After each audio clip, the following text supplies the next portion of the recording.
برحمة الله عدد ما في علم الله صلاة وسلاما دائمين بدوام ملك الله وعلى آله وصحبه. اللهم صل على سيدنا محمد صلاة تفتح بها لنا فتوح العارفين وتفقهنا بها في الدين وعلى آله وصحبه. السلام عليكم ورحمة الله وبركاته. Bapak-bapak, ibu-ibu, dan semua yang hadir pada pagi hari ini di masjid yang mulia ini, yang semuanya insya Allah termasuk orang-orang yang dimuliakan Allah, amin. Serta segenap saudara yang saat ini menyaksikan kajian ini dimanapun berada. Hidup itu sebetulnya selalu dalam limpahan nikmat. Ya, manusia hidup itu sebetulnya selalu dalam limpahan nikmat. Karena kalau kita mengatakan nggak punya nikmat, maka itu adalah dusta yang luar biasa. Begitu kita buka mata, diri kita ini oleh Allah Ta'ala sudah ketempelan banyak nikmat. Apalagi terkhusus kita semua, yaitu yang pertama afdhalun ni'am, nikmat yang paling afdhal, nikmat yang paling agung, kita punya Islam dan iman. Yang punya Islam dan iman. Pertanyaan saya, nikmat Islam dan iman ini mau dikasih angka berapa? Misal ya, orang sekarang ini kan kalau mengukur apa-apa pakai angka. Mobil itu dikatakan mewah kalau angkanya 10 M. Betul. Angkanya 20 miliar. Wah, itu mewah, itu mahal. Rumah dikatakan mewah kalau angkanya juga fantastis ya. Itu rumah harganya 30 miliar. Wow, ada yang teriaknya wow, enggak subhanallah lagi. Ya, ada yang teriak, wow, lupa sama subhanallah. Kemudian handphone, motor, semua dikasih angka. Orang dilabelin kaya kalau punya banyak angka. Wah, itu saldonya ada sekian ratus miliar. Masya Allah, kaya. Sehingga ketika seseorang dapat angka, hari itu dapat rezeki misalnya 100 juta. Bahagia atau enggak bahagia? Bahagia. Alhamdulillah dapat duit banyak. 100 juta. Ketika 100 juta itu hilang, biasa saja atau sedih? Sedih. Ketika 100 juta itu diambil orang dengan paksa, dicuri, dirampok, marah atau enggak marah? Marah. Nah, pertanyaan saya untuk saya pribadi dan antum semuanya, bangun tidur, punya Islam dan iman, mau dikasih harga berapa? Tak terhingga. Betul ya? Saya mau nanya, misal, keluar kamu dari Islam, saya bayar kamu 200 miliar. Nolak atau mau? Nolak. Berarti harga Islam sama iman di atas 200 miliar. Tinggalkan agamamu, saya bayar 1 juta triliun. Udah, nggak paham tuh berapa nilainya. Kita pilih uangnya atau kita tolak? Tolak. Berarti Islam dan iman ini kalau dibanding dengan harta dan isi dunia semuanya, mana yang lebih besar? Islam dan iman. Karena itu aneh. Kalau ada seorang muslim bangun tidur masih merasa miskin. Karena itu aneh. Kalau ada seorang mukmin dia hidup masih merasa dalam keadaan saya ini orang yang susah. Karena itu kalau pengen hidup bahagia, pertama kali sadari kalau diri ini penuh nikmat. Makanya nggak ada doa bangun tidur innalillahi wa inna ilaihi rajiun. Ada. Bangun tidur suruh baca doa begitu? Nggak ada. Karena itu doa kalau kena musibah ya. Kena musibah biar bisa sabar, maka diperintahkan baca inna lillahi wa inna ilaihi raji'un. Tapi kalau doa bangun tidur bagaimana? Alhamdulilladzi ahyana ba'dama amatana wa ilaihin nusyur. Bangun tidur suruh mengucap alhamdulillah. Paling sedikit alhamdulillah. Kalau dibuat lengkap lebih bagus. Alladzi ahyana ba'dama amatana wa ilaihin nusyur. Yang pertama bersyukur atas nikmat Islam dan iman. Alhamdulillah. Bangun jadi muslim. Kaya saya. Makanya orang-orang soleh bukan orang-orang salah.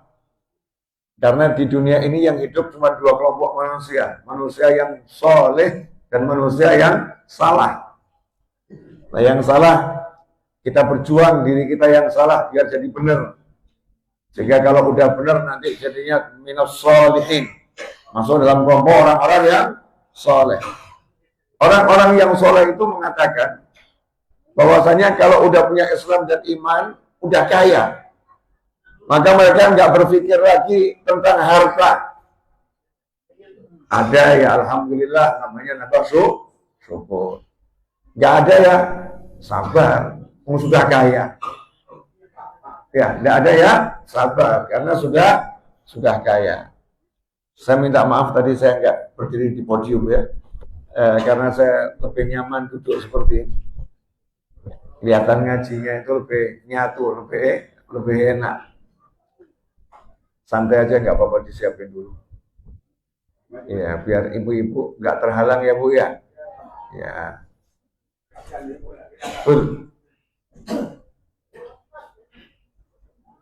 Alhamdulillah. Lanjut. Alhamdulillah. Jadi orang kalau udah punya kekayaan, contoh, ini biar kita bisa belajar jadi orang yang senang terus. Bu, boleh nanya Bu, Ibu punya gelang 10 emas semua.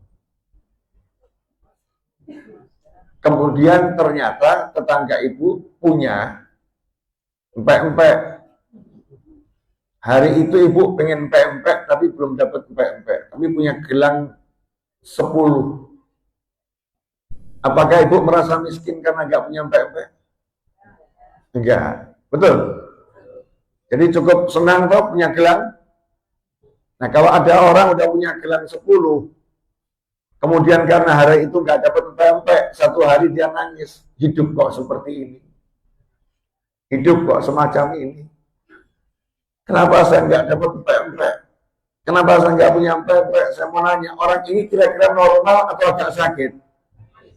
Oh sakit, bukan agak. Sakit ya? Orang ini sakit. Nah kalau orang meyakini punya gelang emas 10 itu kaya, dan nggak punya empek-empek yang nilainya itu dengan sedikit dari bagian hartanya yang udah biasa bisa dia dapat, dia merasa nggak dapat empek-empek nggak jadi masalah. Nah kalau kita punya Islam dan iman yang nilainya tak bisa diukur dengan segala harta yang ada di jagat raya, hanya karena belum punya uang 100 juta, belum punya uang 200 juta, belum punya uang 1 miliar, kemudian tiap hari kita mengeluh hidup kok semacam ini ya. Pertanyaannya, kita ini termasuk yang sehat atau sakit? Sehat atau sakit? Sehat atau sakit? Sakit. Hadir enggak orangnya? Ya, cek dirinya masing-masing. Nggak boleh nuduh orang lain ya. Cek diri kita masing-masing. Ya, yang membuat orang susah itu karena apa? La in syakartum la azidannakum wa la in kafartum inna azabi lasyadid. Yang ngomong ini bukan manusia. Yang ngomong bukan nabi, bukan rasul. Yang ngomong bukan ulama. Yang ngomong adalah yang menciptakan segala-galanya. Rabbul Alamin. Yang menciptakan kita semua. Yang membuat kita yang ngomong. Yang membuat jagat raya yang ngomong. Kalau kalian itu bersyukur, pasti aku tambah. Namun jika kalian itu nggak bersyukur, kalian nggak syukur, itu lawannya namanya kufur terhadap nikmat-nikmat Allah Ta'ala. Ingat, siksaku teramat pedih. Baru diingatkan saja udah nggak enak itu. Contoh, Allah nggak bilang langsung disiksa loh ya. Kalau bersyukur pasti aku tambah.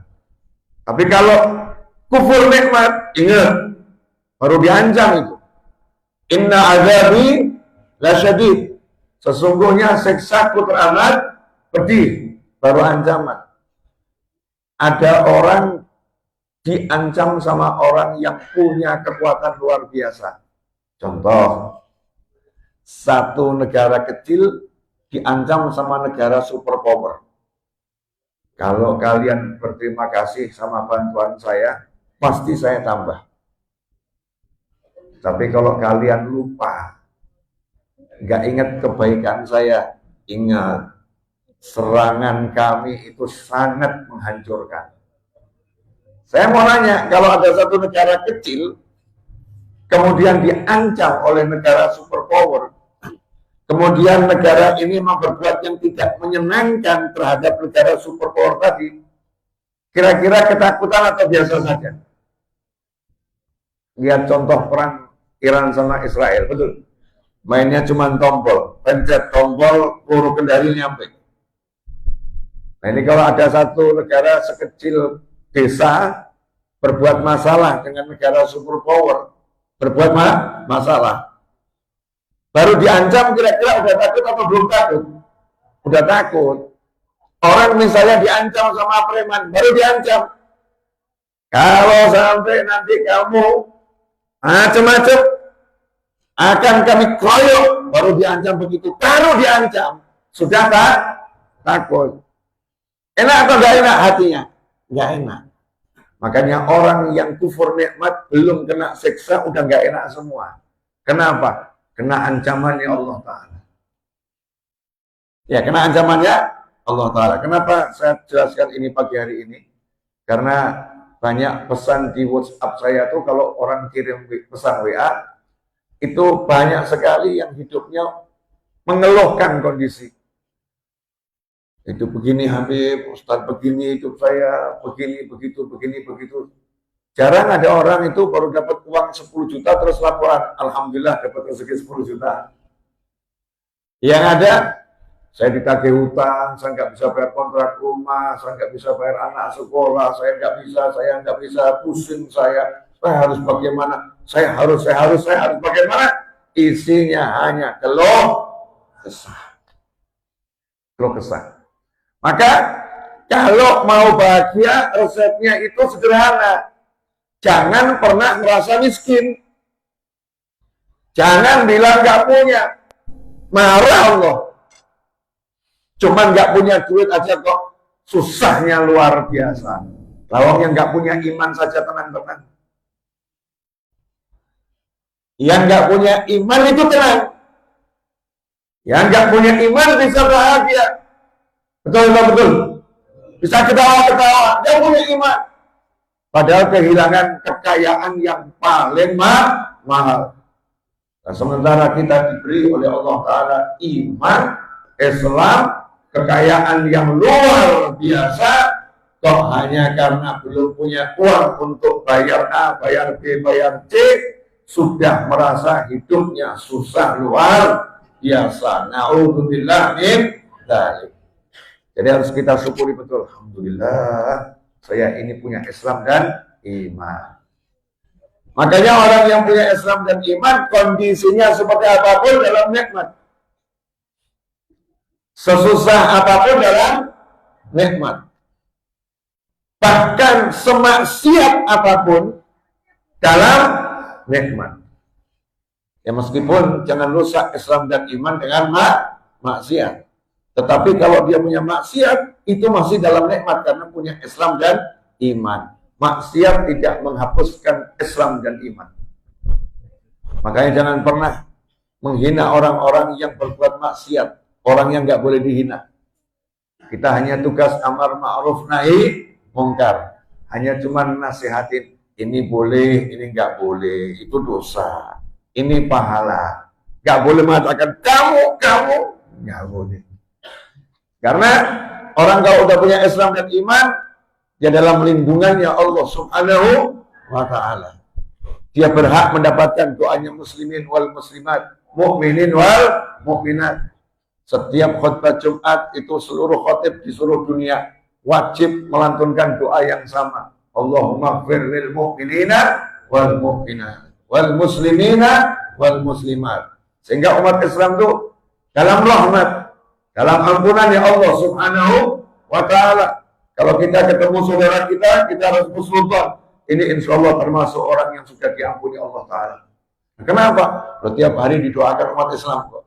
Allahumma ighfir lil muslimina wal muslimat. Habis sholat itu kita doakan umat Islam. Yang kedua, nikmat sehat wal afiyah. Ini bangun tidur sampai ke masjid ini termasuk sehat atau sakit? Sehat. Ada orang datang ke majelis saya di Solo, Jumat malam Sabtu hadir. Selesai majelis, nyamperin saya. Terus bilang, Habib doakan saya ini sakit. Terus saya bilang, Alhamdulillah kamu sehat. Dia jawab, enggak Habib, saya ini sakit. Saya jawab lagi, Alhamdulillah kamu sehat. Yang ketiga dia maksa, Habib saya ini benar-benar sakit. Saya jawab, Alhamdulillah kamu sehat. Kalau kamu sakit, nggak sampai sini. Itu yang sakit itu loh, yang tergeletak di rumah sakit. Ya, nggak bisa bangun dari tempat tidur. Nggak bisa dia bahkan mau ke toilet yang ada di kamarnya pun tidak bisa. Itu baru bisa betul-betul dikatakan sakit. Kamu bisa jalan ke sini, bisa mendengar saya ceramah, bisa minum kopi yang dihidangkan di majelis, bisa minum air, bisa makan roti, bisa makan nasi tadi. Kamu bilang sakit, yang ada kamu nggak bisa melihat sehatmu. Yang kamu lihat cuma rasa nggak enak satu yang ada dalam diri. Kalau cuma gara-gara darah tinggi saja kok hidup dianggap sudah hancur. Saudara kita nggak punya kaki, hidupnya berlanjut dan bisa ketawa. Betul? Ada yang nggak punya tangan, hidupnya berlanjut dan ketawa. Ini cuma darahnya nggak normal. Setiap hari update status, lagi naik.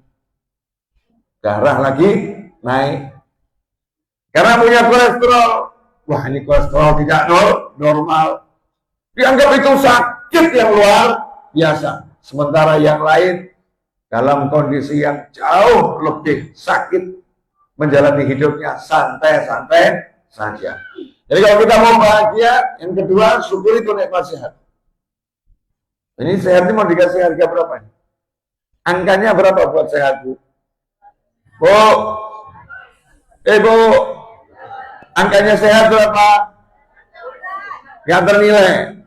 Jadi kalau ada orang sakit, nggak bisa bangun dari tempat tidur, orang itu kebetulan punya uang 200 miliar. Loh, itu wow itu. Subhanallah, ya.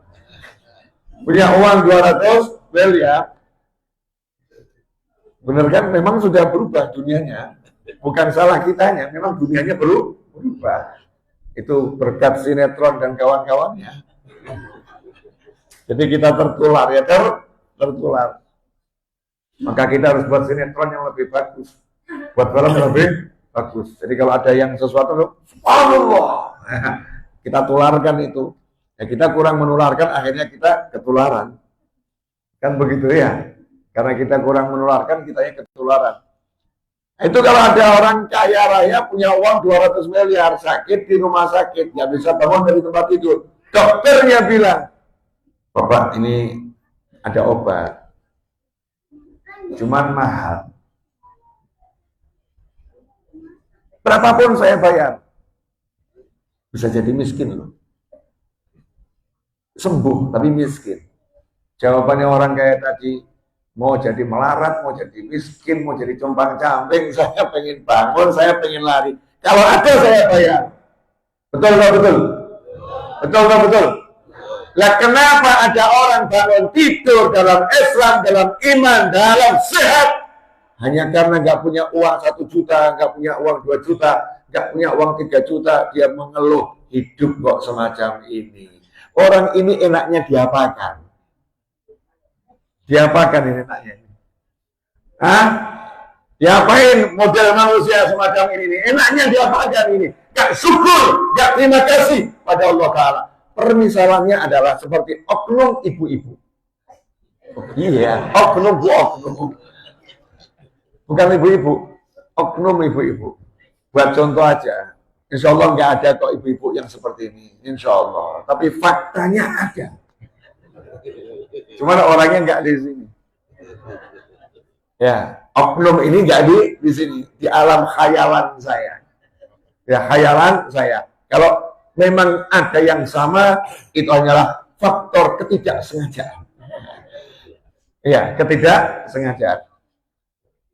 Ada seorang suami, istrinya dikasih ATM.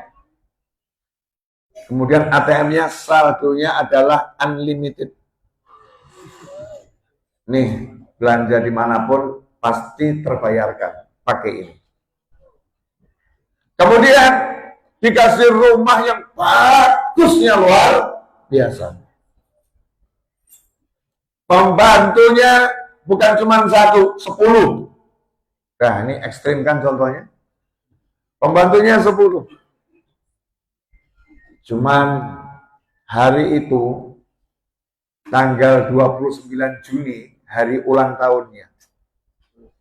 29 Juni hari ulang tahunnya.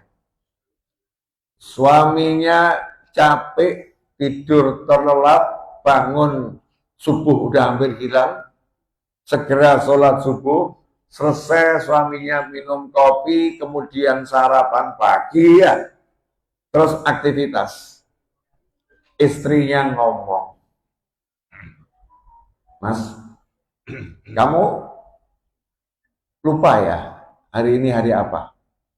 Enggak lupa. Hari Ahad. Kamu tuh memang keterlaluan ya. Salahku apa? Kamu nanya, apakah aku lupa hari ini hari apa? Aku jawab gak lupa. Hari ini hari Ahad.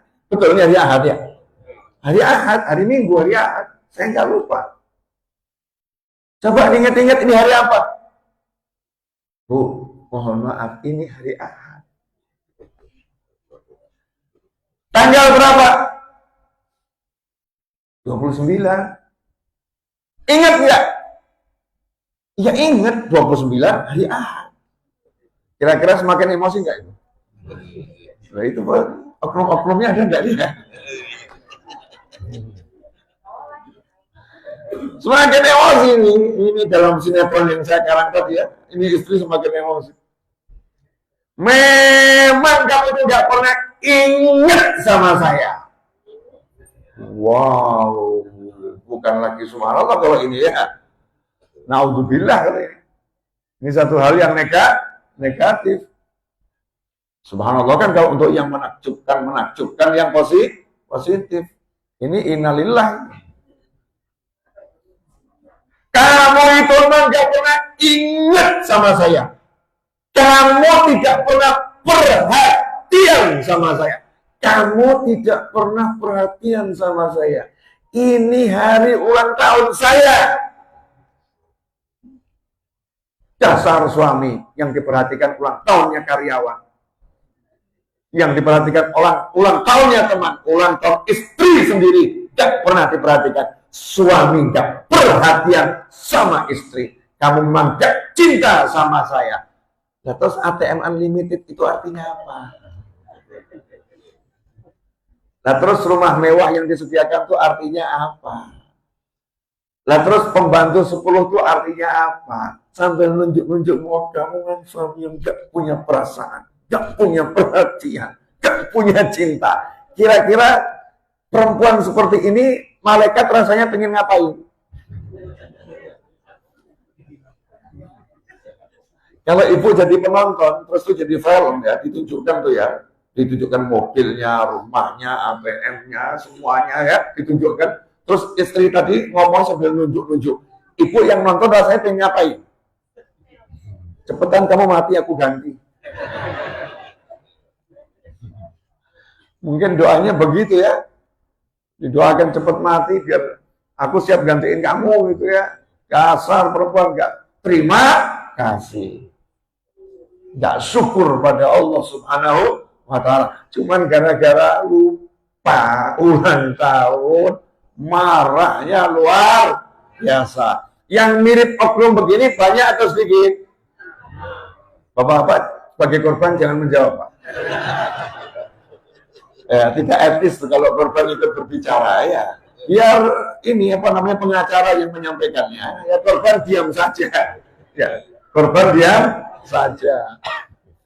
Nah ini karena ya tadi itu tidak bisa melihat nikmat.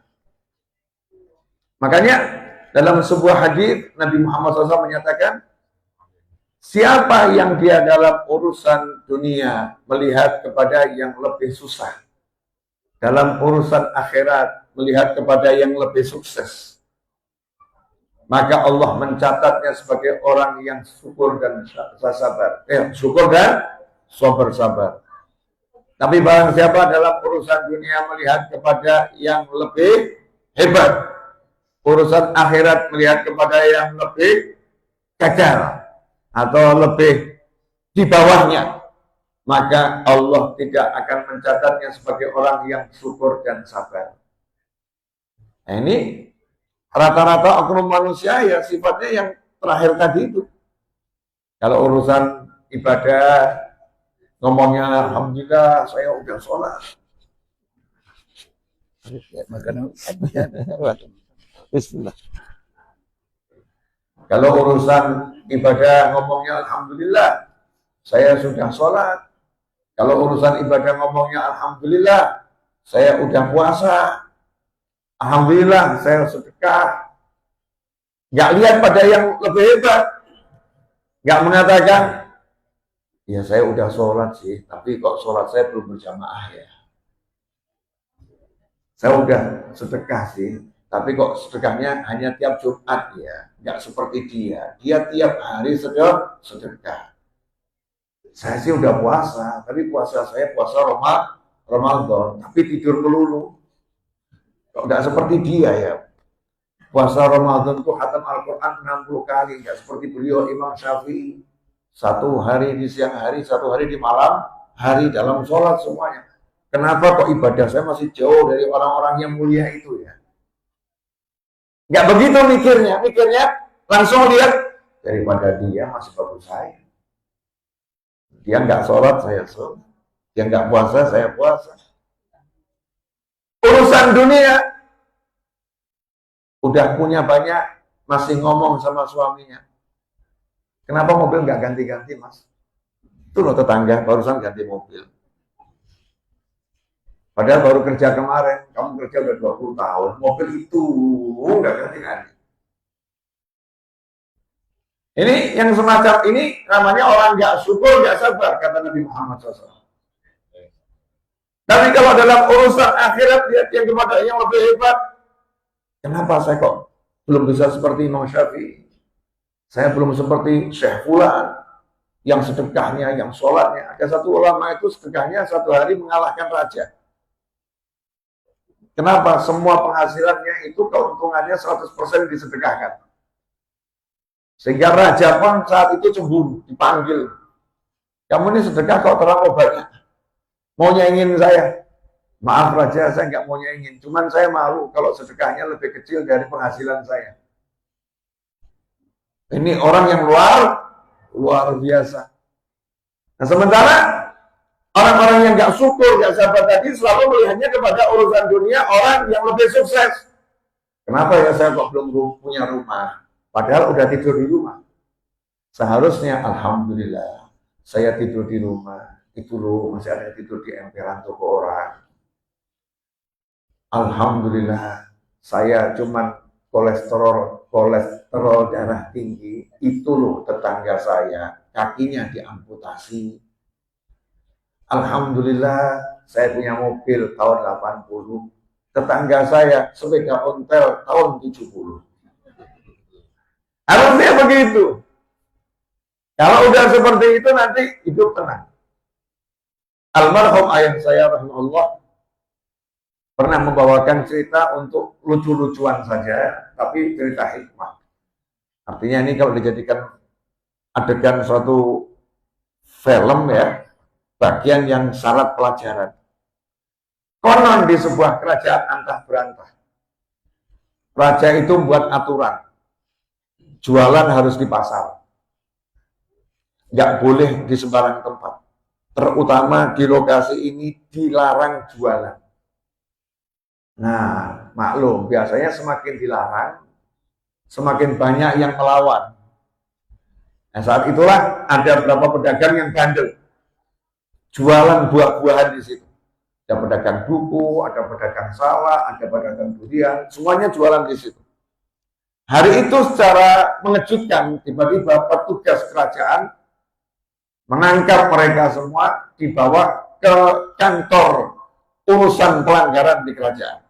Raja mengatakan, silahkan, bebas kamu hukum sesuai maumu, wahai prajuritku. Karena orang-orang ini keterlaluan. Maka dipanggil satu dari yang jual buku dulu. Masuk ke ruangan khusus, kemudian terdengar suara teriakan dan tangisan. Keluar itu sama air mata masih menetes ya, wajah tampak kesakitan. Yang mau dipanggil berikutnya nanya, emang dia main di dalam, dipukulin? Enggak. Diajar? Enggak. Nah, terus dihukum apa kamu sampai teriak-teriak? Barang yang saya jual dimasukkan ke dalam lubang pantat saya. Hukumannya itu sesuai barang yang dijual. Terus yang barusan ditanya ini nanya sama yang nanya, nah kamu tuh jualan apa? Kan kamu sebentar lagi yang masuk. Ketawa dia, ketawa terbahak-bahak. Lah yang barusan nangis nih heran, kamu kok ketawa kenapa? Saya jualan salak. Yang nanya kaget, loh kamu jualan salak? Salak itu lebih besar daripada buku. Seharusnya kamu ketakutan. Saya nggak bisa takut saya. Loh, kenapa? Ingat yang di belakang jualan durian.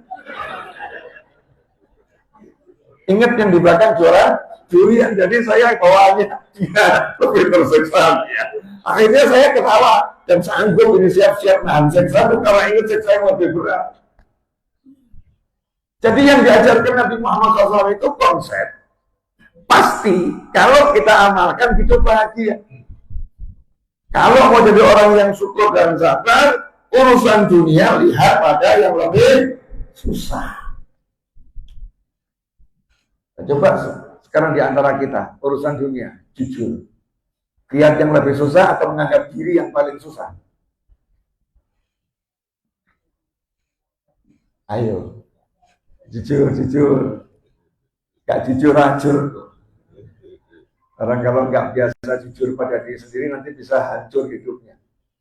Karena orang kalau mau sukses itu harus jujur sama dirinya sendiri. Oh saya kurang ini, saya kurang ini. Kemudian diperbaiki.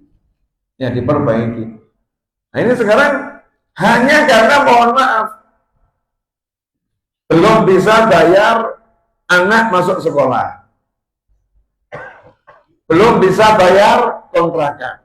Belum bisa bayar tagihan hutang, belum bisa bayar, terus merasa saya orang yang paling susah di muka bumi. Saya kasih contoh ya, Nabi Muhammad SAW itu beliau meninggal, baju besi beliau masih digadekan. Sayyidina Ali bin Abi Thalib karramallahu wajhah secara khusus diajarin oleh Nabi Muhammad SAW doa pelunas hutang. Istri Nabi Muhammad SAW, salah satu istri Nabi itu kalau nggak punya duit terpaksa harus hutang, juga harus hutang. Tapi nggak ada yang mengatakan A, B, C, nggak ada. Hutang itu ya dibayar, bukan dikeluh kesahkan. Iya, bukan dikeluh kesahkan, dibayar. Nah, bayar itu gimana caranya? Caranya niatnya yang benar. Kalau niat hutang, yang niat bayar. Kemudian doa dan usaha. Nanti Allah yang melunaskan. Itu janji Nabi Muhammad SAW. Ya Allah yang melunaskan. Kalau urusan hidup susah, mohon maaf, nggak ada yang hidupnya lebih susah dari Nabi Muhammad SAW. Secara fisik, ya, nggak ada yang lebih susah. Pernah diboikot selama 3 bulan? Nggak pernah. 3 tahun? Apalagi. Palembang ini kan, dan Indonesia nggak ada ya, pemboikotan bahan kebutuhan pokok selama 3 tahun. Pernah. Dalam penjajahan pun nggak pernah. Tapi Nabi Muhammad SAW dan istri beliau Sayyidah Khadijah radhiyallahu anha dan para sahabat 3 tahun diboikot oleh orang-orang kafir Makkah. Tidak boleh terima makanan pokok dari luar. Sampai istri Nabi tercinta tiap hari makannya rumputan. Makan rumput. Nah, kalau istri yang makan rumput, Nabi juga sama. Sallallahu alaihi wasallam. Sayyidah Fatimah Zahra radhiyallahu anha dan Sayyidina Hasan dan Husain radhiyallahu anhuma. Satu hari datang Nabi Muhammad SAW ke rumah beliau karena rumahnya jadi satu sama rumah Nabi, beda tembok. Jadi Nabi SAW itu sering berkunjung ke rumah putrinya, Sayyidah Fatimah Zahra, dan indahnya luar biasa. Sayyidah Fatimah juga suka berkunjung ke rumah Nabi Muhammad SAW. Pertemuan 2 manusia yang dicintai Allah ini indah, ayah dan anak ini. Setiap kali Nabi SAW itu ke rumah Sayyidah Fatimah, Sayyidah Fatimah langsung nyambut Nabi Muhammad SAW dengan mengecup kening Nabi Muhammad SAW. Kening Nabi dikecup, kemudian Nabi digandeng, dimasukkan ke rumah, didudukkan di tempat yang terbaik. Pertanyaan saya, kita selaku anak, kapan terakhir kali mengecup kening orang tua kita? Bu, kapan terakhir kali dikecup keningnya sama anaknya? Hari raya? Enggak juga. Cuman cium tangan, enggak sampai kening. Ya, kalau kening suaminya dicium tiap hari. Kening istrinya dicium tiap hari. Kening ayah dan ibunya kapan terakhir dicium? Nunggu terbujur kaku jadi jenazah. Udah jadi jenazah baru disamperin, dikecup keningnya. Ibu! Ibunya jawab, Tuhan! Ya Allah. Nabi Muhammad SAW dikecup keningnya oleh putrinya, dan sebaliknya Nabi SAW mengecup kening putrinya. Mana seorang ayah yang anaknya udah menikah, udah punya anak, alias udah punya cucu, mau mengecup kening putrinya? Enggak enak, canggung. Nabi SAW kecup tuh kening putrinya. Sallallahu alaihi Nabi Allah SAW. Jelas semuanya? Nah ini suatu hari Nabi SAW ke rumah Sayyidah Fatimah Zahra, dikecup keningnya, didudukkan, terus nanya, mana Hasan dan Husain? Maka dijawab oleh Sayyidah Fatimah Zahra radhiyallahu anha, ada wahai Nabi SAW, lagi bermain-main. Ini putrimu dan cucumu sudah 2 hari gak makan wahai Nabi SAW. Sayyidah Fatimah gak lapor sama siapa-siapa, lapor sama ayahnya. Makanya anak perempuan itu kalau udah berumah tangga punya masalah, jangan pernah lapor sama tetangga. Apalagi masalah ekonomi, jangan lapor sama orang. Ya kalau mau lapor sama ayah, biar disolusikan. Ini sekarang enggak, dilaporkan ke seluruh dunia, update status. Ya, naudzubillah min dzalik. Lagi-lagi oknum istri. Ya, oknum suami juga sama. Laporan tentang istrinya di medsos. Bahkan dicarikan itu potongan-potongan ceramah, kirim ke istrinya, nawa itu nyindir. Bukan dakwah lagi, bukan nasihat, nawa itu nyindir. Ini oknum-oknum suami, nggak jelas semua itu. Ya, sama-sama nggak jelas, namanya juga oknum. Nah ini ngomong ke ayahnya, putrimu sudah 2 hari nggak makan, cucu tercintamu 2 hari nggak makan. Apakah Nabi Muhammad SAW kemudian nangis dan mengatakan hidup kok semacam ini? Apakah Nabi Muhammad SAW mengatakan, oh kasihan kamu putriku, kasihan kamu cucuku? Apakah seperti itu? Apakah Nabi Muhammad SAW kemudian keluar, kemudian ke masjid dan mengumpulkan semua sahabat dan ceramah, kalian memang tidak punya perasaan, kalian memang tidak punya perhatian, saya ini Nabi kalian, tapi kenapa anak saya sampai nggak makan 2 hari, cucu saya nggak makan 2 hari, mana cinta kalian, ngakunya cinta Nabi, kok nggak paham dengan kondisi keluarga Nabi? Apakah seperti itu? Saking hebatnya keluarga Nabi Muhammad SAW, susah, duka, letih, gak pernah keluar dari tembok rumahnya. Sehingga sahabat itu selalu melihatnya, keluarga Nabi itu bahagia, senyum, energi luar biasa. Sekarang baru dapat tagihan hutang udah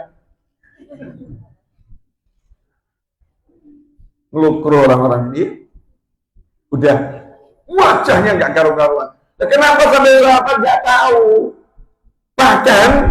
Bahkan dalam kasus ini, meskipun Nabi kita Muhammad SAW insya Allah tahu, tapi beliau itu suka menunjukkan sisi kemanusiaannya, pura-pura nggak tahu. Karena apa? Saking hebatnya putrinya menyembunyikan kondisi. Tetap ditunjukkannya enak yang bagus. Tapi karena sudah 2 hari menyangkut nyawa. Kalau lama-lama nanti bisa berakibat yang buruk pada tubuh. Maka ngomong sama ayahnya. Bukan diumbar ngomong ke sana ke sini, itu pun setelah bersabar, bertahan dalam kondisi yang maksimal selama 2 hari. Zaman sekarang, istri nggak ada cemilan, Pagi nggak ada cemilan, siang nggak ada cemilan, sore kira-kira lapor ke suami atau ngomel ke suami. Ini nggak ada cemilan. Tidak ada yang ini makalahnya nggak cocok, ini menunya nggak enak.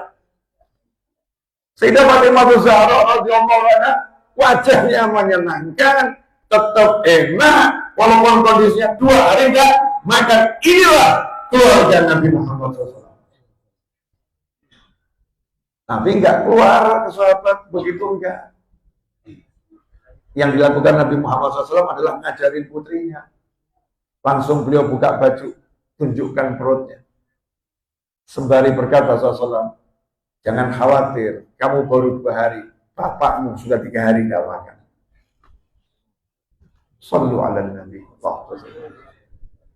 Ayah mau 3 hari tidak makan. Dan Nabi SAW tidak bilang pengumuman, hei umat, lihat ini Nabi Muka malah 3 hari tidak makan. Mana kalian? Enggak. Senyum, energi, kuat. Susah itu enggak untuk dipertontonkan. Nikmat itu untuk ditunjukkan. Makanya kalau ada nikmat dari Allah, fa'adid. Sebut-sebutkan, bukan disembunyikan. Sekarang saldo naik, sembunyi.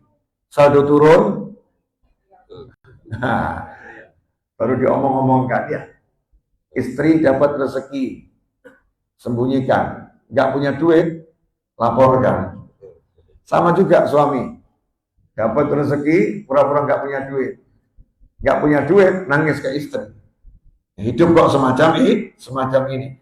Kalau ada nikmat, tunjukkan wajah senang, ya, yang ceria. Kalau ada musibah, sembunyikan. Makanya orang nggak boleh meratapi jenazah. Yang nggak boleh nangis berlebihan, sunahan semua itu. Hal-hal yang nggak enak itu nggak usah dipertontonkan. Pertontonkan yang enak-enak, yang ajib-ajib, yang asik. Begitu diajarkan. Itu yang namanya orang yang sabar dan orang yang syukur. Alhamdulillah. Ini sudah bicara berapa menit saya? Dari tadi ya. Oh, sebentar. Ini habis dibilangnya sebentar. Ngomong dari tadi udah sebentar. Kita baru bicara tadi tentang masalah alhamdulillah kita ini dalam nikmat. Makanya yang keluar dari masjid ini sampai rumah nanti masih wajahnya cemberut, saya minta malaikat penuntutnya. Gak punya alasan untuk cemberut, gak punya alasan untuk sedih, betul ya? Nikmat punya Islam, punya iman, punya sehat, punya anak, punya suami, punya istri. Sebagian mungkin alhamdulillah insyaallah masih punya orang tua, punya tetangga yang lucu-lucu menyenangkan dia, asik diajak bicara, banyak yang menghibur. Begitu kok merasa hidup sebatang kara, gak punya siapa-siapa, hidup dalam tekanan, hidup dalam penderitaan dan lain sebagainya. Naudzubillah min dzalik. Nah, syukur itu energi kebahagiaan. Orang kalau udah syukur, nanti bawaannya itu dia akan terus bahagia, senang terus. Orang yang udah hatinya syukur, kita duduk di sampingnya, kita juga jadi seger, ya, menjadi energik. Tapi kalau orang yang gak enak itu ya, wajahnya, itu rata-rata hatinya enak atau gak enak? Gak enak. Karena hatinya gak enak, terlambat di wajah, akhirnya nular sama yang lain. Karena itu kalau nanti saya jadi Presiden Republik Indonesia tahun 9000 Masehi, maksudnya saya nggak pengen jadi presiden. Kenapa tahun 9000 Masehi? Ya, kalau dakwah itu jangan tergesa-gesa, butuh proses, butuh waktu. Saya akan buat peraturan yang akan peraturan ini mungkin ditolak oleh seluruh masyarakat Indonesia. Tapi presidennya saya akan tegas untuk mewujudkan peraturan itu. Udah terlanjur dipilih. Saya akan buat program satu ini harus jalan. Kalau di mana-mana ada smoking area, betul? Di bandara ada smoking area. Orang yang merokok, saking nggak bagusnya rokok, dibuat ke tempat khusus kamu ngerokok di sana aja. Kan begitu ya, smoking area. Di negara tertentu, kalau kita merokok di luar smoking area, di luar wilayah yang sudah ditetapkan, dendanya besarnya luar biasa. Kenapa? Karena asap rokok itu membahayakan kesehatan yang merokok maupun yang tidak merokok dan merusak ini kejernihan udara. Makanya dibuatkan wilayah khusus. Nah, nanti kalau saya jadi presiden tahun 9000 Masehi, saya akan buat yang namanya cemberut area. Namanya apa? Cemberut area. Semoga Pak Prabowo mendengar drama saya. Ya, kemudian dijadikan tren ya, Indonesia ini harus murah senyum. Harus murah senyum, yang cemberut dilarang keluar rumah. Ya, cemberut area. Kenapa? Karena radiasi dari cemberut lebih berbahaya daripada radiasi rokok bahkan nuklir sekalipun. Cemberut ini. Karena itulah orang-orang yang cemberut itu tempatnya di neraka. Yang cemburu-cemburu itu tempatnya di neraka. Jadi kalau antum pengen tahu tempatnya surga atau neraka, cek wajah masing-masing. Itu sudah ada indikasi awal. Kalau murah senyum, insya Allah jannah.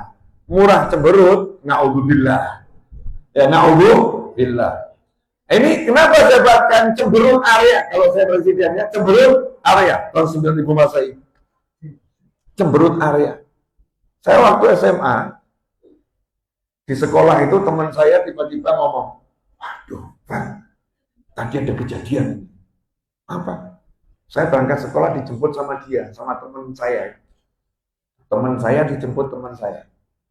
Naik motor. Dulu tuh kalau udah dijemput naik motor ya, tahun 90-an, itu wah rasanya orang yang paling kaya gitu kan ya, naik motor. Karena rata-rata orang sekolah masih naik sepeda. Jemput naik motor, Bang. Nah, tadi di tengah jalan itu ada gegeran. Ada apa? Nah, tiba-tiba ini dia berhenti. Turun dari motor, ada orang di pinggir jalan, disamperin sama dia, dihajar. Sampai mukanya berdarah. Ya orang tadi juga mengatakan, salahku apa? Ya saya stop, jangan dilanjutkan. Oleh orang banyak. Salahku apa? Nah, ini yang satu ini jawabannya nggak masuk akal. Salahmu adalah aku berangkat dari rumah dengan hati yang senang dan riang. Di jalan tadi melihat wajahmu yang cemberut, rusak semua suasana hati. Wajahmu merusak hatiku, jadi tak rusak wajahmu. Na'udzubillah min dzalik. Namanya anak muda yang waktu itu belum sadar itu ya. Sekarang udah sadar, jadi baik banget. Itu cerita mantan. Sebelum tobat kan begitu, setelah tobat kan berubah. Diajar. Jadi pengaruh cemberutnya orang itu bisa merusak hati orang lain. Makanya Nabi SAW mengajarkan senyum untuk saudaramu sedekah. Suruh senyum, yang enak. Nah kalau sekarang ada suami, ada istri, di rumah itu saling sedekah cemberut. Yang dipamerkan wajahnya enak sama pasangannya. Terus gitu mau hidup bahagia. Awali dulu dengan nunjukin nikmat, ketemu suaminya senyum, walaupun lapar. Ketemu istrinya senyum, walaupun dalam keadaan lelah. Lagi udah begitu, malaikat ketawa. Ini orang-orang sama-sama susah, kok bahagianya luar biasa. Contoh. Saya kasih contoh lagi boleh? Ini belum ceramah saya. Baru contoh-contoh sabar sama syukur ya. Suatu hari, Nabi Muhammad SAW kedatangan tamu. Tamu itu bukan orang satu kota terus mampir ke rumah ya. Itu namanya kunjungan, ziarah. Ini dhaif, tamu. Datang dari luar kota, masafah qasar, lebih dari 80 kilo. Jadi capek gitu ya. Atau memang betul-betul masafah qasir yang memang dia tampal batas kotanya jelas. Betul-betul bertahan. Gak punya tempat untuk tinggal, gak punya sanak kerabat. Saat itu Nabi SAW kan mengajarkan siapa iman sama Allah dan hari akhir, fal yukrim dhaifah. Hendaknya dia memuliakan tamunya. Maka Nabi SAW mencontohkan pada para sahabat. Nabi pun panggil salah satu sahabat, tolong ambilkan makanan di rumah saya. Cek di kamar-kamar istri saya. Minta sama beliau-beliau. Sahabat kembali laporan dengan suara yang lirih. Nabi SAW, di rumahmu tidak ada makanan, adanya cuma air, nggak ada makanan. Bayangkan nih, 9 kamar istri Nabi SAW diketuk, semuanya nggak punya makan, tapi tidak ada yang pernah keluh kesah. Hebat atau hebat ini? Biasa atau luar biasa? Luar biasa. Maka Nabi Muhammad SAW, karena urusannya ini menjamu tamu, nggak malu ngomong sama sahabat. Ya, siapa di antara kalian yang malam ini sanggup menjamu tamu saya? Siapa yang malam ini sanggup menjamu tamu saya? Maka saat itu sahabat saling toleh. Kenapa? Sama-sama nggak punya makanan. Dan hebatnya sahabat ini sama-sama nggak punya makanan. Nggak ada yang kemudian ngerumpi dan curhat. Udah kok kayak gini ya? Nggak ada. Hidup kok semacam ini ya? Nggak ada. Jadi sama-sama nunjukkan wajah seger semua. Itu indahnya sahabat Nabi Muhammad SAW. Susah sama susah, wajah tetap bahagia. Nggak ada keluh kesah. Nah, tiba-tiba kok ada satu yang termasuk paling susah hidupnya. Angkat tangan, saya wahai Nabi Muhammad SAW. Dan yang lain juga kaget. Dia beneran bisa jamu tamu Nabi. Wong ini termasuk kelas super fuqara wal masakin. Kok dia berani angkat tangan? Maka selesai duduk sama Nabi SAW, diajak pulang. Ayo makan ke rumah saya. Di kepalanya itu cuman berpikir. Di kepala beliau, ada makanan enggak ya? Ada makanan enggak ya? Artinya belum tahu di rumah ada atau tidak. Yang penting mentalnya ajak dulu. Jadi kalau enggak ada, cari. Kenapa? Untuk menyenangkan Nabi Muhammad SAW. Siap berkorban demi Nabi Muhammad SAW. Kalau udah tahu, nggak mikir-mikir. Betul kan ya? Nah, bagaimana saya bisa ngomong semacam ini? Karena sampai di rumah, tamunya ditaruh di ruang tamu duduk, beliaunya nanya sama istrinya, ada makanan nggak buat tamu kita hari ini? Tamunya Nabi Muhammad SAW. Jawaban istrinya, buat kamu nggak ada, buat aku nggak ada. Buat tamu nggak ada, yang ada sedikit makanan untuk anak kita. Jadi porsi anak-anak sedikit untuk anak kita. Maka kata suaminya, ya sudah, nawimi sibyanaki, anak-anakmu yang masih kecil-kecil tadi, nanti kalau kelaparan, nangis, ya tidurkan saja, dihibur biar tidur. Kalau tidur kan lupa lapar. Makanan untuk anak-anak ini suguhkan ke tamunya Nabi Muhammad SAW. Istrinya nggak ngomong begini, kamu nih nggak jelas siapa ya? Siapa orang itu? Kenal enggak, baru datang. Kenapa justru dia yang diutamakan? Kenapa anak-anak kita dikorbankan? Nggak ada pelajaran begitu dalam ajaran Islam, nggak ada. Nggak ada. Ini ajarannya coba hebat ya. Istri ini nggak ngomong ke suaminya, kenapa tamu ini diutamakan? Kenapa bukan orang lain saja yang ngurus? Kita ini kan orang susah. Masa anak kita disuruh nangis kelaparan? Kamu yang nggak jelas suruh kenyang, nggak masuk akal dong. Nggak ada. Yang ada istri ini lebih menakjubkan lagi. Insya Allah yang model begini banyak di masjid ini. Amin, ya Bu ya. Modelnya dulu Bu. Nah, insya Allah ada. Apa kata istri tadi? Mas, mana mungkin tamu kita mau makan kalau kamu nggak ikut makan. Jadi yang dipikir itu servis tamunya. Bukan ngomong, gimana nasib anak-anak kita? Terus gimana nanti? Enggak, tapi tamunya apa mau makan? Kalau kondisinya itu makannya cuma 1 porsi. Pasti dia nggak mau makan. Terus gimana ini caranya, solusinya biar tamunya senang? Suaminya jawab, udah hidangkan saja, nanti waktu kamu mau menghidangkan makanan untuk saya yang tidak ada itu, lampunya kamu padamkan, pura-pura lampunya rusak, kamu sibuk saja benerin terus, itu gak selesai-selesai. Nanti saya akan ngomong sama tamunya, silahkan makan, mohon maaf lampunya lagi rusak. Nah, saya akan pura-pura ketap-ketap. Masya Allah. Radhiyallahu ta'ala anhum ajma'in. Sahabat-sahabat Nabi Muhammad SAW. Sampai tamunya makan kenyang, kemudian tamunya tidur, subuh ke masjid ya. Selesai sholat subuh, Nabi SAW itu tersenyum bahagia luar biasa, terus ngomong sama sahabatnya yang tadi jamu tamu tadi ya.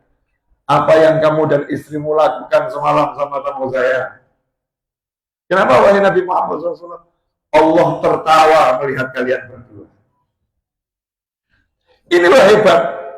Orang susah, rela buat diamat, susah-susah, demi menyenangkan orang lain.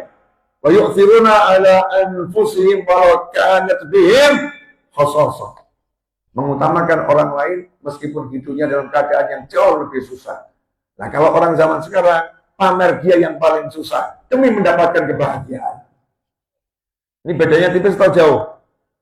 Jauhnya banyak atau dikit? Banyak. Makanya zaman ini banyak orang yang nggak bahagia. Kenapa? Karena nggak mau bahagia, maunya susah. Maunya mengucapkan yang susah. Maunya lihat yang susah. Maunya merasakan yang susah. Lah yang enak nggak dirasakan. Suami yang ganteng nggak pernah dilihat. Masya Allah, Mas. Masya Allah. Ganteng banget. Enggak. Yang ada scroll IG, scroll TikTok, ganteng ya Mas. Masya Allah. Fotonya orang lain itu ganteng banget, bahkan sama anaknya. Ganteng banget ini ya. Depan suaminya nih. Ada ini oknum istri semacam ini. Masya Allah ganteng. Suaminya juga sama. Cantik ya Maya. Masya Allah cantik. Bilang sama anaknya cantik. Ini kecantikan yang di depannya gak dinikmati. Ketampanan yang di depannya gak dinikmati. Bahkan ada juga yang sibuk puji anak tetangga. Lucunya anaknya, Masya Allah, anaknya lucu. Anaknya sendiri gak pernah dipuji-puji. Wah, anak tetangga diambil, ditimang-timang. Oh, Masya Allah, anaknya ya. Iya, karena ini janda. Janda. Sementara, ya janda. Jadi anaknya ditimang-timang. Maksudnya pengen ibunya gitu loh ya. Nah, yang sementara yang di rumah, yang jelas udah dapet, punya istri, punya anak. Lalu anaknya nggak pernah diajak bermain, nggak pernah ditimang-timang. Nabi Muhammad SAW dengan cucunya, beliau merangkak, cucunya suruh naik ke punggung. Sebaik-baik penunggang adalah kalian, dan sebaik-baik yang ditunggangi adalah aku. Begitu sabda Nabi Muhammad SAW. Tunjukkan terus bahagia. Alhamdulillah, bahas bahagia. 1 jam kurang 10 menit. baru prolog. Maka penutupnya adalah, oh iya, habis pembukaan kan langsung penutup. Ya, habis pembukaan langsung penutup. Tentang hijrahnya Nabi Muhammad SAW. Jadi, Nabi Muhammad SAW itu punya konsep dalam hidup menciptakan perdamaian, menghindari pertikaian.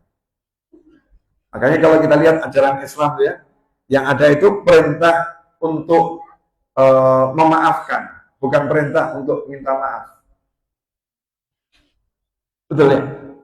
Wa'fu amman dzalaman. Silman qata'at. Yang menzalimi kamu, maafkan.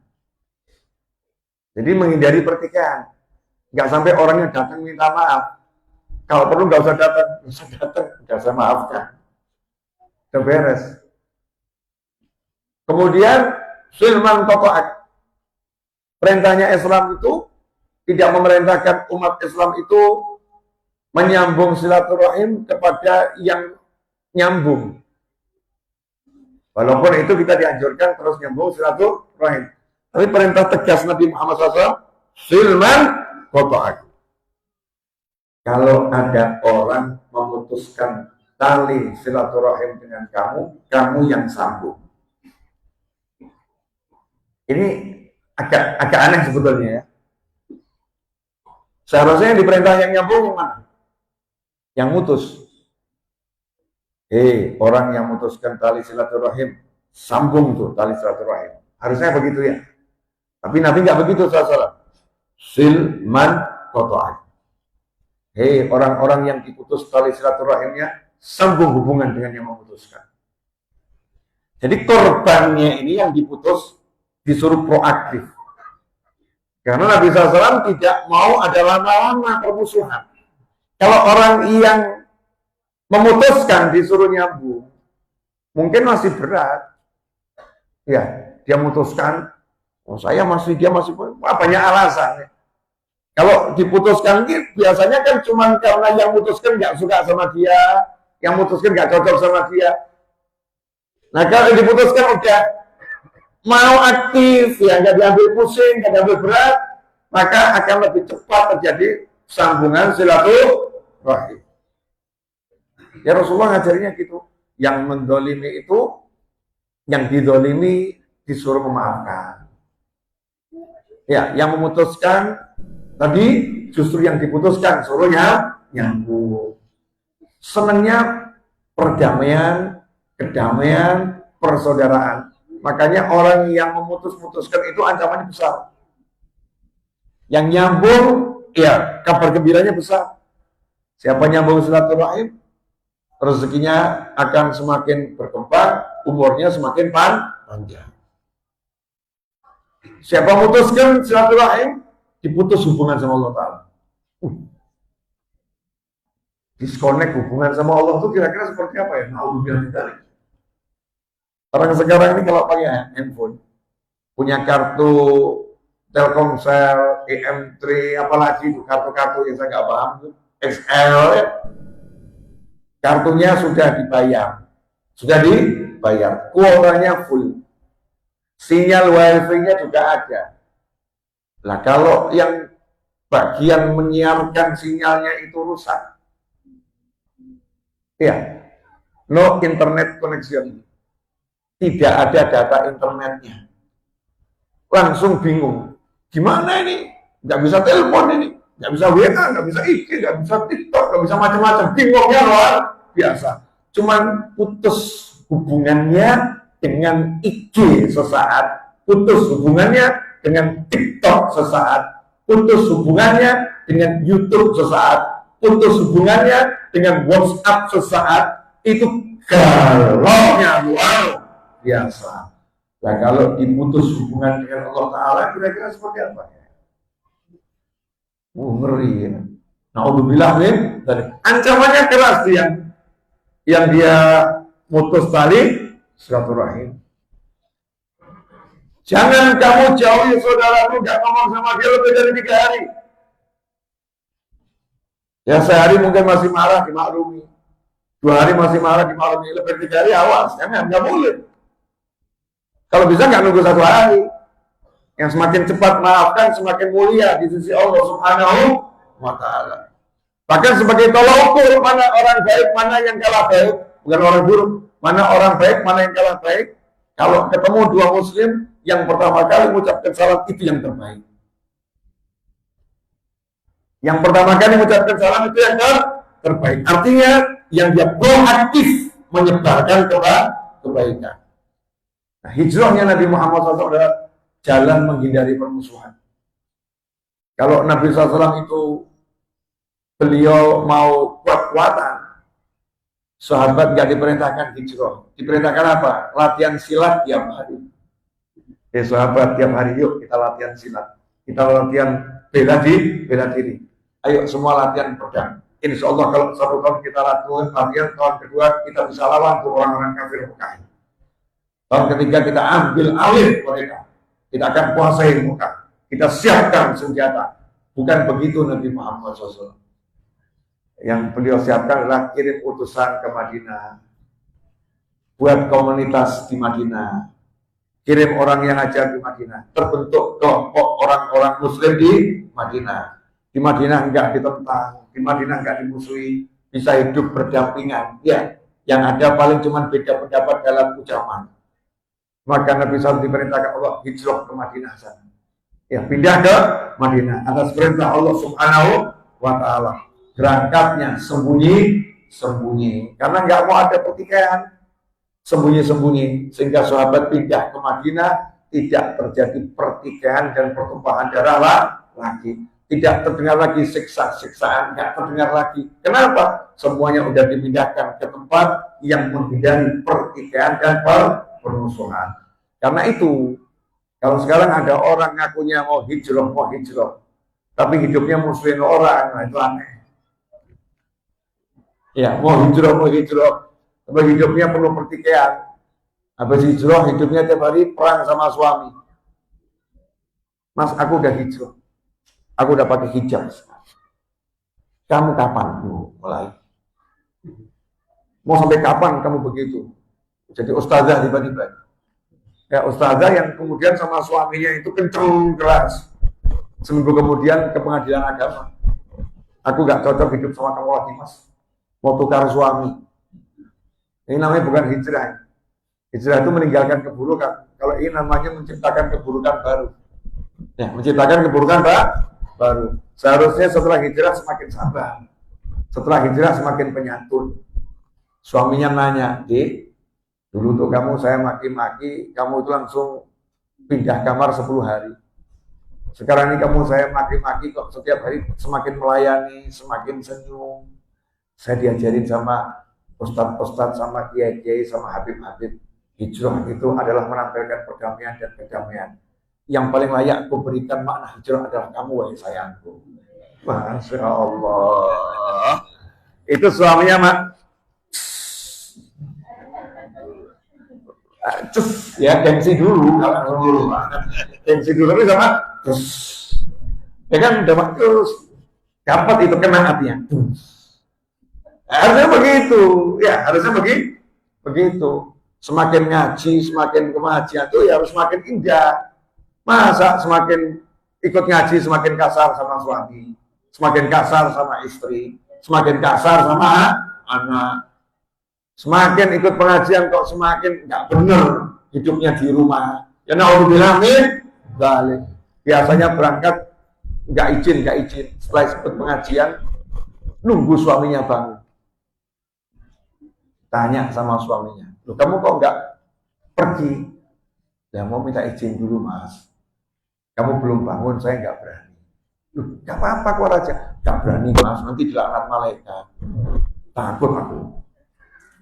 Ridhomu itu adalah segala-galanya bagiku. Karena kalau kamu ridho, Allah ridho sama aku, Mas. Insya Allah. Di Palembang banyak lagi. Insya Allah banyak ibu ya, banyak ya. Banyak. Kalau nggak belum dapat izin nggak banyak kan? Enggak. Banyak yang begitu. Ini harusnya semakin ngaji, semakin baik hati. Kita ini harus begitu. Semakin ngaji, semakin murah berdermanya. Bukan semakin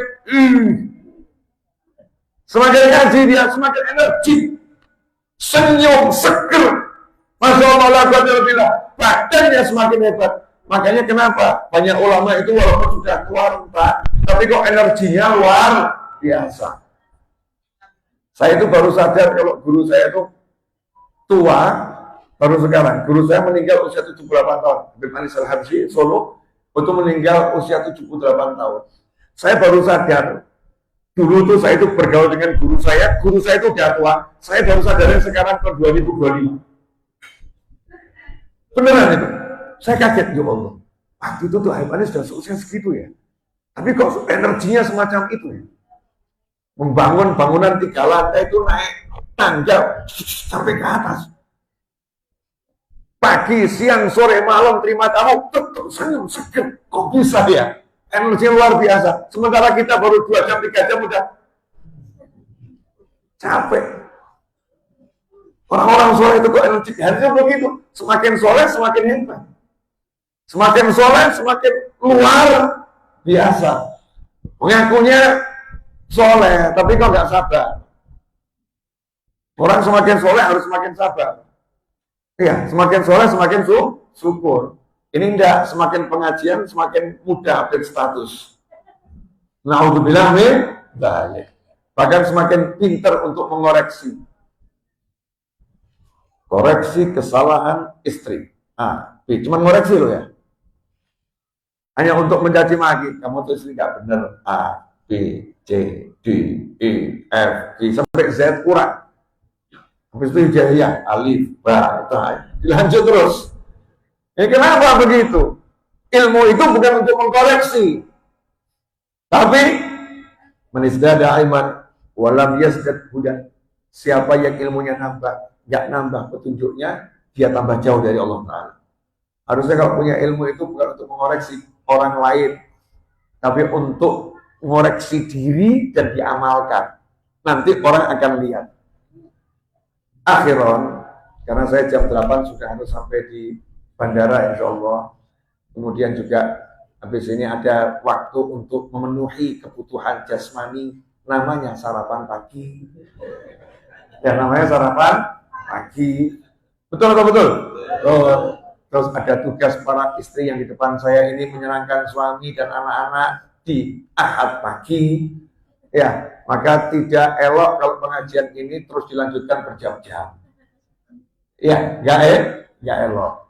Nah, sebelum saya akhiri apa yang saya sampaikan di pagi hari ini, ada satu hal yang pengen saya amanatkan biar saya pribadi dan antum semua itu hidupnya enak. Ilmu itu tadi kan untuk ditularkan ya, tularkan. Banyak orang tua suka nasihati anak. Nah, kamu jangan, kamu jangan, kamu jangan, kamu jangan, kamu jangan. Dalam kitab Rihlah Maghribiyah itu, perjalanan seorang Maroko ke kota Tarim, itu disebutkan bahwasannya anak itu lebih merekam apa yang dia lihat daripada apa yang dia dengar. Makanya ulama-ulama agama tidak banyak kasih nasihat kepada anaknya dengan kata-kata, tapi kasih nasihat dengan perbuatan nyata. Disebutkan Al-Habib Abu Bakar Al-Adli ya, ketika ditanya bagaimana kamu bisa jadi Al-Adli yang karomahnya luar biasa, maka beliau ngomong, saya waktu kecil mau ngajak ibu saya main, ternyata ibu saya lagi sholat duha. Akhirnya saya cari ayah saya ingin bermain sama ayah saya juga lagi sholat duha. Terus saya pengen main sama yang urus pembantu yang ngurusin rumah itu, ternyata dia juga lagi sholat duha. Akhirnya saya bangun di samping ibu saya ikut sholat duha.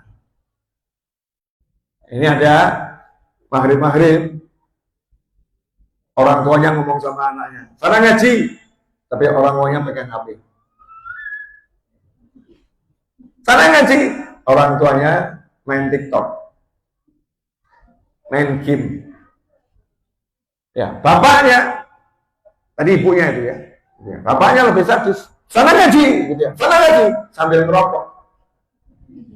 Ya sambil ngerokok secangkir kopi, kemudian handphone video call. ngobrol nggak jelas sama teman-temannya dia. Wah, maghrib sampai isya. Oknum bapak-bapak dan oknum ibu-ibu. Terus anaknya suruh ngaji. Pertanyaan saya, ini kira-kira masuk akal atau nggak masuk akal? Ada lagi bapak-bapak sambil merokok. Ngomong sama anaknya, jangan ngerokok ya nak. Awas kamu ngerokok. Bapaknya ngerokok. Habis itu bapaknya ambil duit, belikan bapak rokok. Terus jangan ngerokok ya nak. Tidak bisa. Apa yang dilihat itu lebih direkam daripada apa yang didengar. Maka biasakan kita ke keluarga, nggak usah banyak ngomong, tapi banyak tunjukkan praktek kebaikan. Ada seorang preman, pemabuk.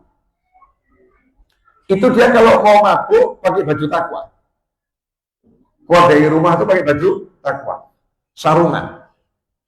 Ditanya sama anaknya, ayah mau kemana? Ke masjid, sholat, lanjut pengajian. Ke masjid, sholat, lanjut pengajian. Sampai di tempat mabuk-mabukan, lepas baju takwanya, lepas sarungnya, ya pakaian preman. Temennya nanya, kamu kalau setiap mau mabuk kok pakai baju takwa? Dijawab, ya biar anak-anak gak niru saya. Biar anak-anak gak niru saya, cukup saya yang rusak. Nah, berapa waktu kemudian si ayah nih sama pamit sama anaknya. Mau kemana? Masjid, sholat, pengajian. Anaknya bilang, ikut ayah. Asik. Ikut ayah. Gak mungkin nolak. Akhirnya diboncengkan ke masjid terdekat. Masuk masjid, satu kampung kaget. Masya Allah. Sekali tobat ngajak anak. Rupanya dia ikut sholat, kena itu hatinya. Hatinya kena. Anaknya senang. Anaknya ngomong, ayah nanti ikut lagi ya. Ikut lagi, akhirnya nggak mabuk lagi dia. Ya, jadi seperti pakaiannya, takwa beneran. Karena niatnya baik, saya pengen anak saya nggak seperti saya. Saya nasihatin dengan cara tunjukkan yang baik. Ya, tunjukkan yang baik. Makanya, kalau mau jadi orang yang manfaat ilmunya, ya praktekkan dulu dalam kehidupan. Kalau kita ini di masyarakat murah senyum, kita ini teduh, kita dermawan, orang akan nanya, itu belajarnya di mana ya? Gurunya siapa? Kok walaupun saya lihat-lihat ekonominya itu ya super susah ya, tapi kok bisa energik terus menyenangkan nih, yang ngajarin siapa? Nanya, ngajinya di mana? Tempat Abu Ya Umar. Masya Allah. Ya kan ya? Sholatnya di mana? Masjid apa namanya? Hah? Ya itu namanya. Saya belum susah bilang. Al-Haryamsah. Iya itu. Itu masjid itu pokoknya ya. Kenapa? Di situ imamnya menyenangkan, makmumnya menyenangkan, kajiannya menyenangkan, ajaknya itu yang enak-enak, yang baik-baik, itu asyik. Akhirnya dia mulai, saya pengen ikut haji. Bisa bawa orang. Bisa bawa orang. Itulah kenapa dahulu sahabat diperintahkan oleh Nabi Muhammad SAW ketika Rasulullah hijrah, perintah Nabi itu cuma satu. Ayuhan nas, afsus salam, wa'at'imu ta'am, wasalli billail wan nas niyam tadkhulul jannah bisalam. Kama qala sallallahu. Hei umat manusia, afsus salam, tebarkan ucapan salam. Ketemu sama muslim, assalamualaikum. Wajah menyenangkan, assalamualaikum. Selamat kamu. Aqimu ta'am, ajak orang kasih makan. Mau muslim, mau kafir, mau kaya, mau miskin, jangan pernah makan sendiri. Ajak yang lain, kasih makan. Itu dipraktekkan di Madinah. Sehingga akhirnya apa? Berbaur dengan semua orang, dengan banyak orang. Dan asyik sambil makan itu kan ngobrol. Sambil makan ngobrol. Dan lihat wajah muslim seperti ini gak ada yang takut. Nah sekarang ini muslim baru ketemu yang lain udah ketemu beda golongan, gak mau duduk makan bareng, gak mau ngobrol yang menyenangkan ya, gak mau beri informasi ilmu-ilmu yang dimiliki. Ya sehingga orang antipati. Semoga sedikit yang saya sampaikan ini, enggak sedikit sih ya, banyak ya. Semoga banyak yang saya sampaikan ini barokah dan manfaat. Jadi ilmu yang bisa membawa saya, keluarga saya, antum semua selamat dunia akhirat, dan insya Allah kita dapat syafaat baginda Muhammad SAW, dan kita masuk surga biduni salamin. Amanat saya, jangan tinggalkan sholawat pagi 10 kali dan sholawat sore 10 kali. 10 di pagi hari, 10 di sore hari. Sholawat Nabi, janji baginda Nabi Muhammad SAW, dia yang sholawat 10 kali di pagi hari, 10 kali di sore hari, mendapatkan syafaatku. Amin Allahumma amin. Wassalamualaikum warahmatullahi wabarakatuh.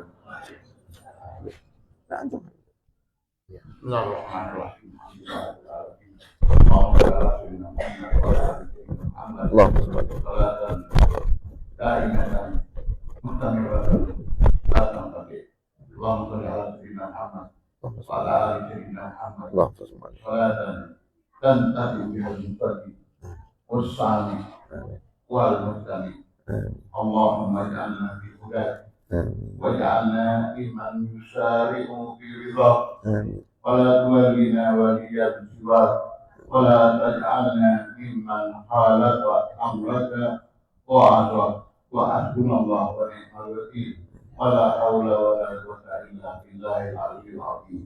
اللهم اجعل جمعنا هذا جمعا مرحوما وتفرقنا من بعده تفرقا معلوما ولا تجعل فينا ولا معنا شقيا ولا محروما ولا مسعودا برحمتك يا ارحم الراحمين يا ارحم الراحمين يا ارحم الراحمين. صلى الله على سيدنا محمد وعلى اله وصحبه وسلم والحمد لله رب العالمين. آمين. إن شاء الله. الحمد لله. ما شاء الله. الحمد لله. جزاكم الله خيرا. Alhamdulillah. Alhamdulillah. Jazakumullahu khairan jazaa. Kami ucapkan kepada guru kita semua sekali benar. Dan Habib Novel bin Muhammad Ali Idrus yang telah menyampaikan untayan mutiara-mutiara. Mudah-mudahan apa yang beliau sampaikan pada pagi hari ini